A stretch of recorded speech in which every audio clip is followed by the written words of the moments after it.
새해가 되면 우리 어른들에게 새해 인사를 하게 되죠. 그러면 덕담을 한마디씩 좀 해주십니다. 그런 마음에서 옆에 분들하고 덕담을 한마디씩 나누고 싶은데요. 어, 지금 말고 잠깐 제가 시를 한 편을 읽어드릴 테니까 이 시를 들으시고 어떻게 덕담을 나눌지 함께 나누겠습니다. 제가 좋아하는 시인인데요. 이혜인님의 새해 덕담이라는 시입니다. 좋은 생각만 하고 좋은 이야기만 하고 좋은 일만 가득하라고 우리 서로 새해 덕담을 주고받지만 삶의 길에는 어둡고 아프고 나쁜 일도 너무 많아서 조금은 불안하고 두렵지요. 그럴수록 우리는 덕담을 주고받으며 서로 복을 짓고 복을 받아 복을 나누는 가운데 선업을 쌓고 덕을 닦는 아름다운 복덕방이 되어야겠지요. 여러분, 이제 한마디 덕담하겠습니다. 옆 사람에게 올해 아름다운 복덕방이 됩시다.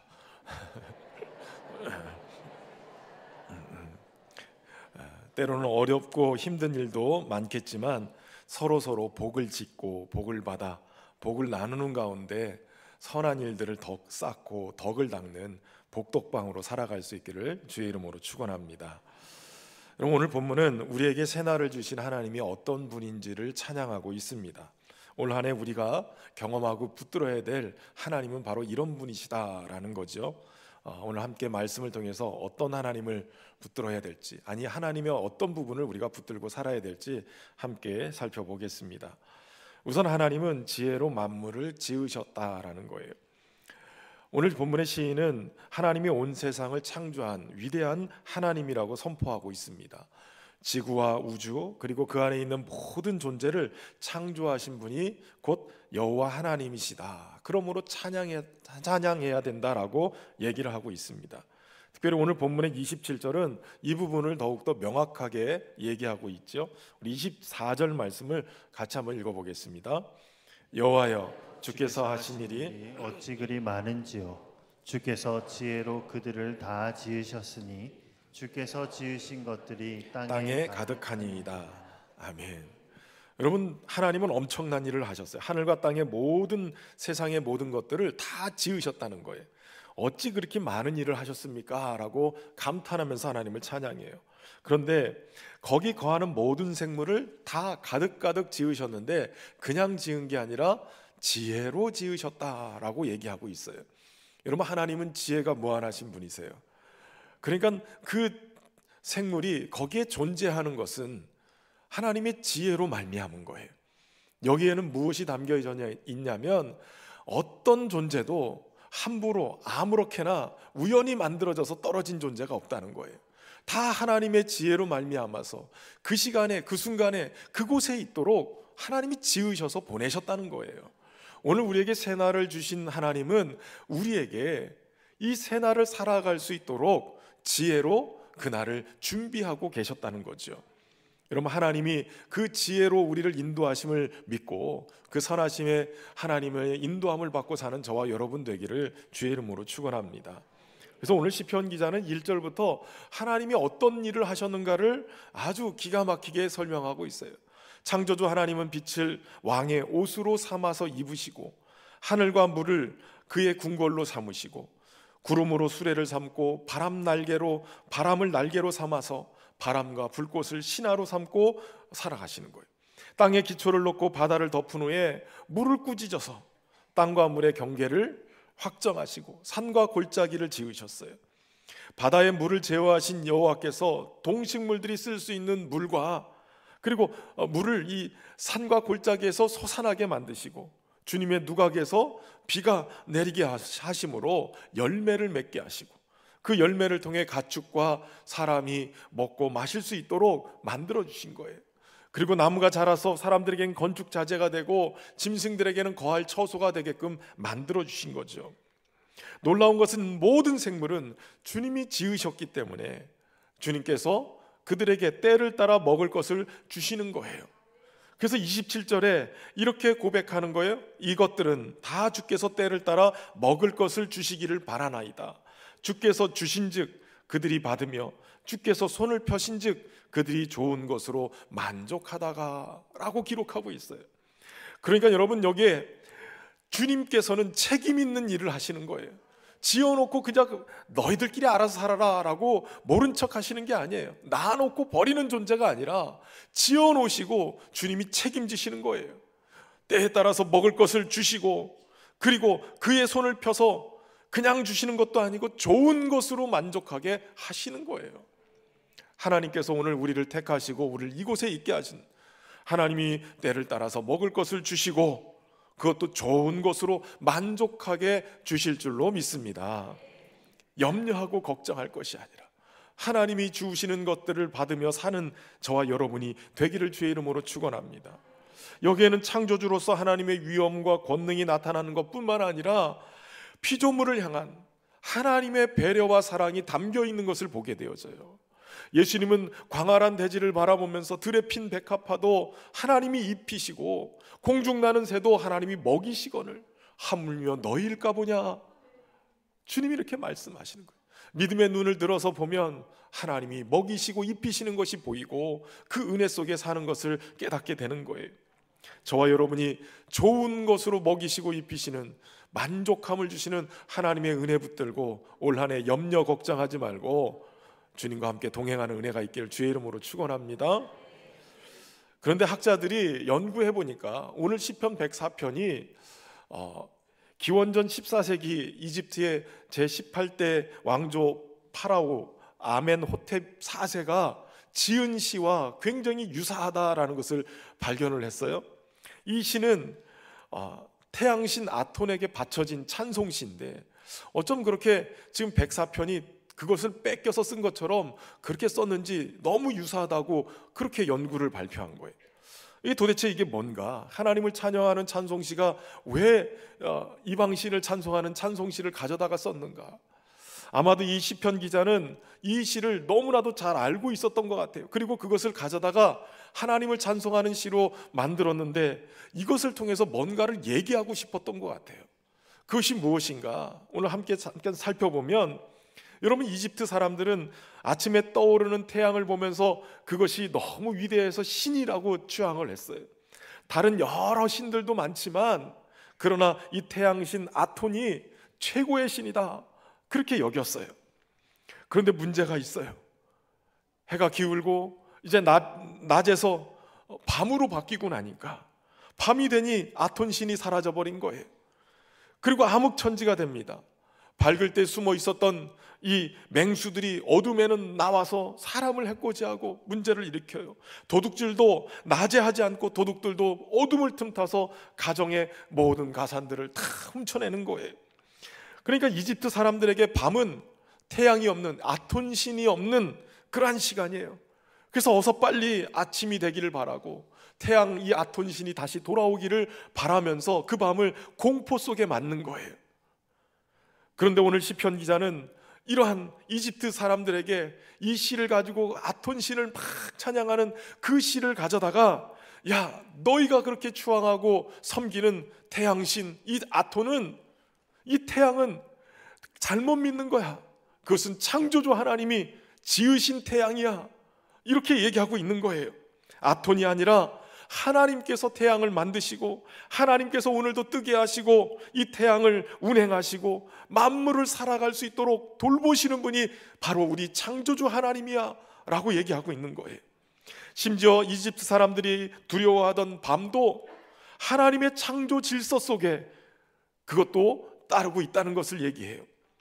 이집트 사람에게는 밤은 태양이 없는, 신이 없는 시간이지만, 그러나 하나님의 통치 속에서는 하나님이 없는 시간과 공간이 없어요. 밤이라 할지라도 그곳에는 하나님이 함께 하시고 하나님의 통치가 함께하고 있는 거예요.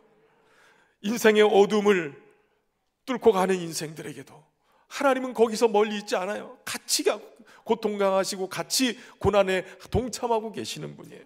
모든 시간, 모든 날, 낮과 밤, 언제나 어디든지 우리의 창조주 하나님은 나와 함께 하시는 하나님이신 거예요. 그분이 돌보고 계시는 거죠.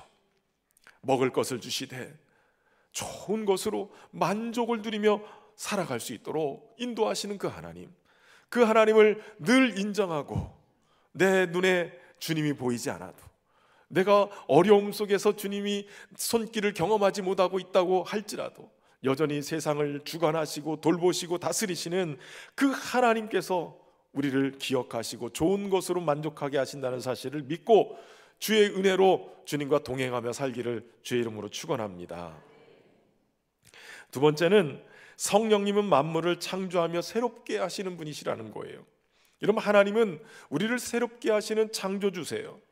무엇보다도 시편 기자는 하나님이 이것저것을 새롭게 하시는 분이신데 먼저는 우리의 정한 마음도 창조하시고 정직한 영도 새롭게 하시는 거예요. 시편 51편 10절에 하나님이여 내 속에 정한 마음을 창조하시고 내 안에 정직한 영을 새롭게 하소서라고 기도해요.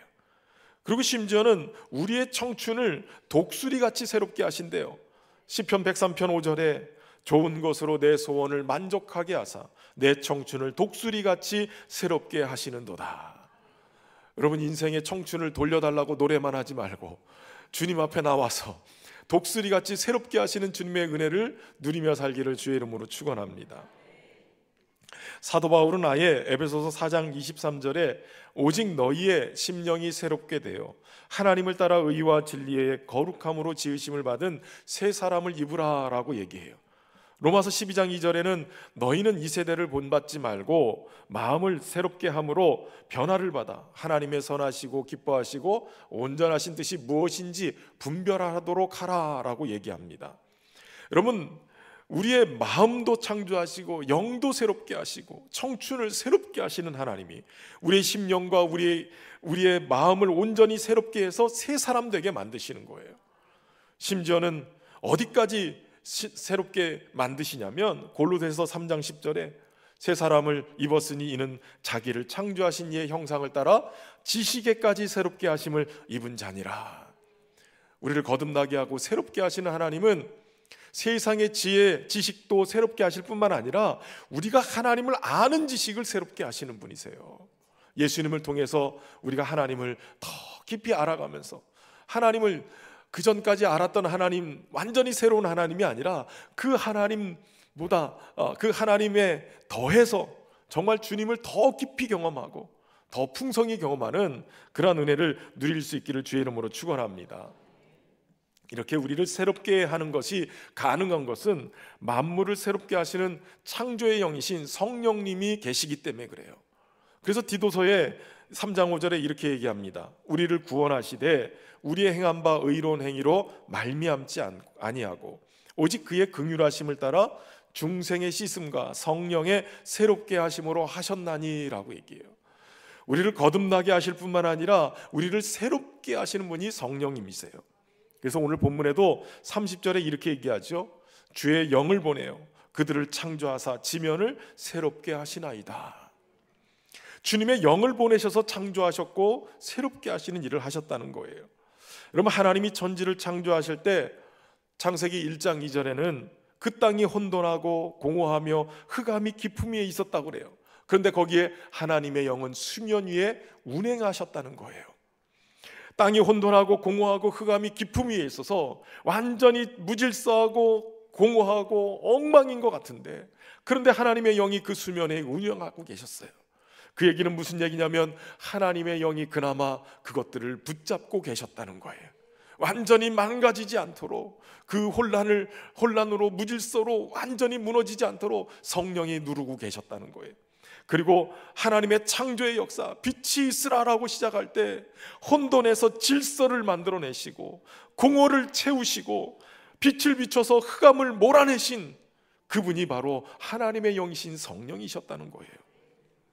무엇보다도 하나님께서 사람을 지으실 때 창세기 2장 7절에 보면 여호와 하나님이 땅의 흙으로 사람을 지으시고 생기를 그 코에 불어넣으시니 사람이 생명이 되니라 라고 얘기해요. 하나님의 형상대로 하나님의 모양대로 사람을 지으실 때 하나님은 흙으로 사람의 모양을 지어놨어요. 여러분, 여기서 중요한 것이 있어요. 사람의 모양을 했다고 그게 하나님의 창조의 완성이 아니에요.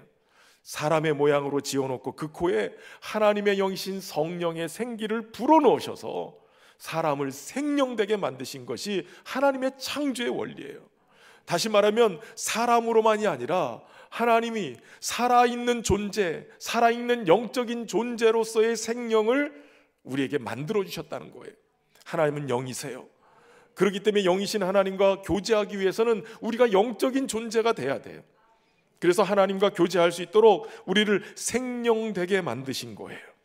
그러니 여러분, 만물을 새롭게 하시는 창조의 영이신 성령이 우리 가운데 오시면 모든 것이 새로워지고 활력을 찾게 되고 하나님의 생명으로 주님과 계속 교제하며 살 수 있도록 만들어 주시는 것이죠.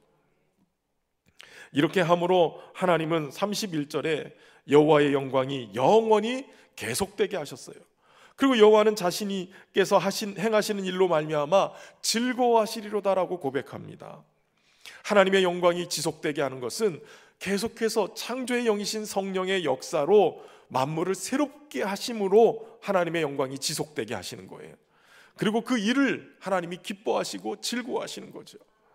여러분, 하나님을 오래 기뻐하고 즐거워하게끔, 하나님께 영광이 되게끔 만드는 그러한 중요한 것은 날마다 성령님이 우리 안에 오셔서 우리를 새롭게 하심으로 역사가 일어나면 하나님이 영광을 우리를 통해서 드러내시고 하나님이 기뻐하시는 일이 될 줄로 믿습니다. 오늘날 한국교회가 여러 가지 위기에 직면해 있죠. 코로나 이후에 침체된 예배 현장, 심지어는 미래 교회를 끌고 갈 다음 세대들이 점점 감소되면서 교회 학교가 무너지고 있어요. 밖으로는 정치적인 이데올로기 때문에 여야가 서로 굉장히 대립하고 갈등하고 있죠. 혼란스럽습니다.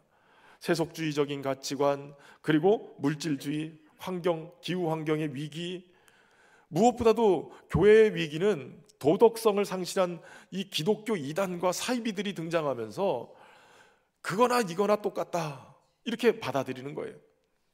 2023년도 기독교 윤리실천운동본부에서 조사한 한국교회 사회적 신뢰도 여론조사 결과가 나왔는데, 세상 사람들이 바라보는 기독교의 모습, 어떤 모습인가?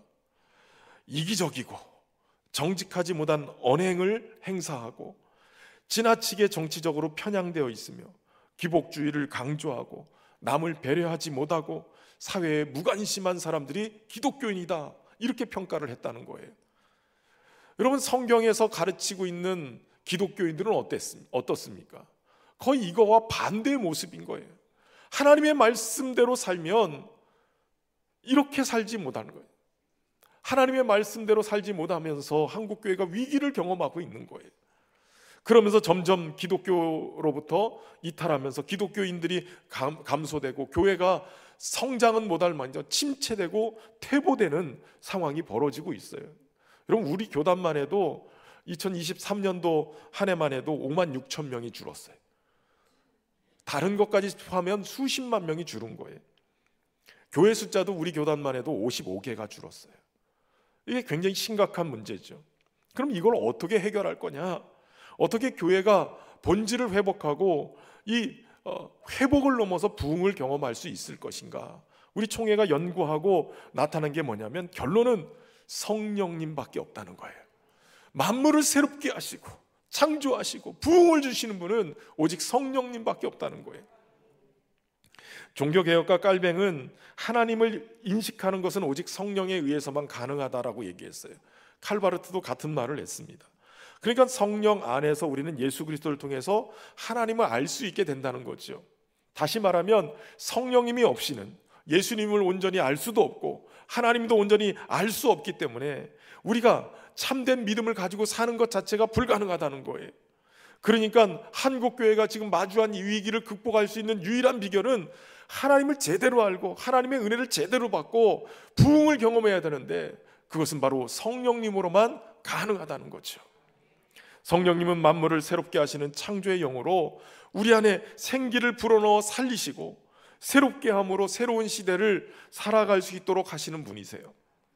성령의 능력으로 하나님을 참되게 알아가고 새롭게 변화를 받아서 현 시대 속의 위기를 또 하나의 기회로 바꿀 수 있는 것, 그것이 바로 우리 시대의 숙제인 거예요.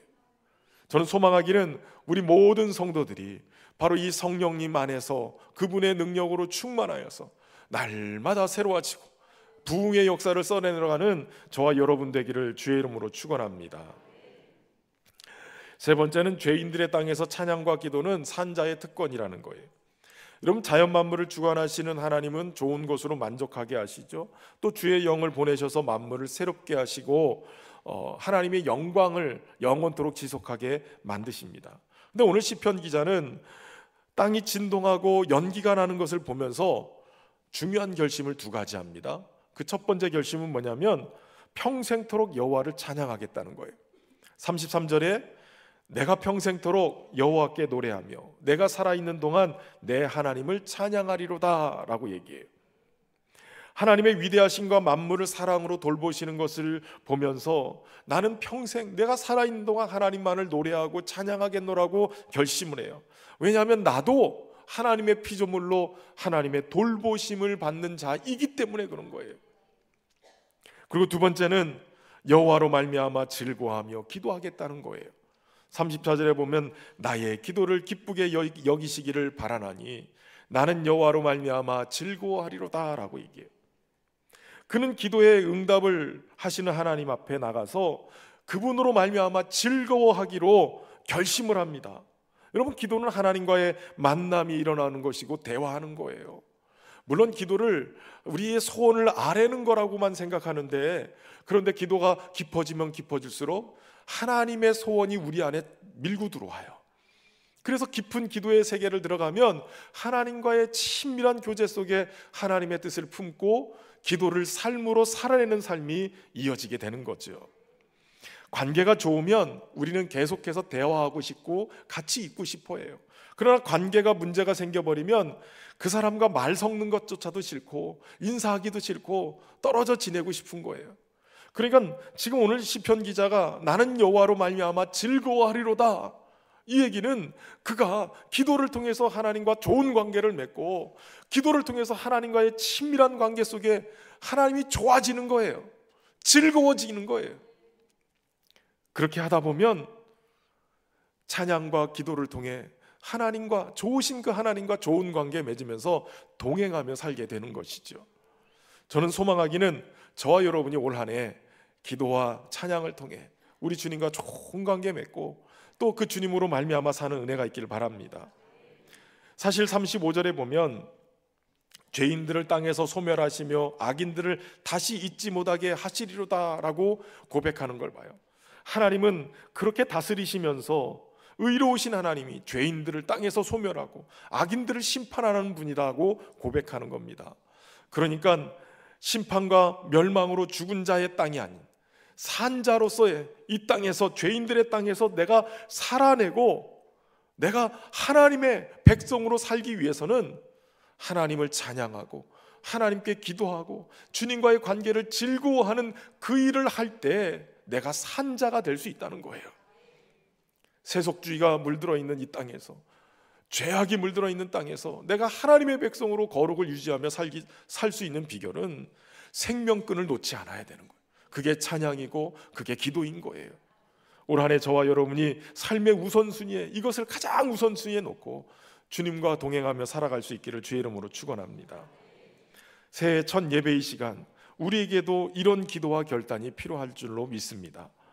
사무엘하 22장은 다윗이 하나님께 올려드린 기도를 담고 있어요. 그런데 그 중에 21절부터 26절, 이 다윗의 기도가 이런 결단을 담고 있는데, 저는 저와 여러분의 고백이 이 기도가 되기를 소망합니다. 이 고백을 메시지 성경으로 읽어드리면 이렇습니다. 내 삶의 모든 조각을 다 맡겨드렸더니 하나님께서 작품을 만들어 주셨다. 내 행위를 깨끗이 하자 내게 새 출발을 허락해 주셨다.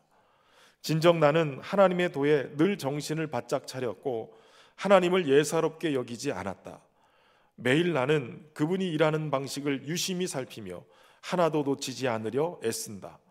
다시 시작하는 마음으로 길을 걷는 듯 한 걸음 한 걸음 신중히 내딛는다.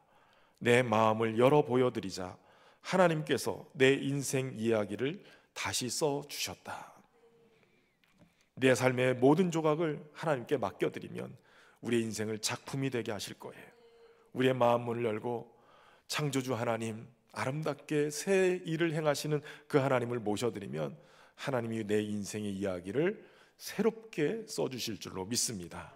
올 한 해 주님과 동행하며 주님의 기쁨 되어 쓰임받는 우리 모두가 되기를 소망합니다. 찬양 드리면서 우리가 성찬 앞에 나가겠습니다.